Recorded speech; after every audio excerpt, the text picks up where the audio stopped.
进前，苏丹红食安风波影响到全台湾，为着要互囡仔认捌到食安基地，台南的一间国小4年的自然课程，直接带囡仔去种这咸姜啊，佮教大家做天然的咸姜啊酱。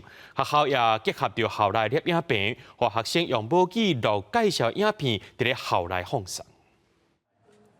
囡仔甲咸椒啊一条一条放入去机器架，倒出来了后，再佮加一寡沙拉油掺咸蛋落去煮。因当个做的就是这款日林牌的咸椒啊酱，今仔苏丹红咸椒啊粉炒甲正热，互大家食到拢心惊惊。台南日林国小4年的自然课结合食安基地，去头先教囡仔安怎种咸椒啊，尾手则佮互因动手做天然的咸椒啊酱，对头做到尾，干那半点钟就完成啊。大的咸姜啊，甲细的咸就一比一加一寡调味料，就简单啊！伫厝里嘛会使家己做。咱做开始是橙红色，外口的红色的，伊个拢毋是完全是天然的。啊，咱今仔日教咱日日国小的小朋友来做。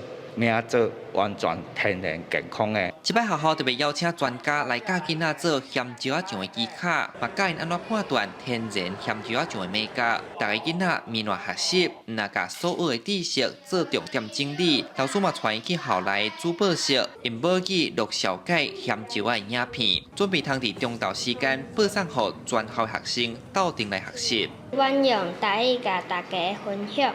有人用辣椒的种植过程，有人用吃辣椒的国家。我是介绍辣椒的种类。会使对世界各国，因用的辣椒啊，佮咱台湾用的辣椒啊，佮因这的辣椒有啥物无同？小小的辣椒，但是却是。 很大的大学问啊！校长讲，虽然学生家己动手做的咸椒仔酱掺外口卖，无法度比拼，不过伊用的物件家己看会到，嘛真材实料，你食嘛较安心。记者上台南采访报道。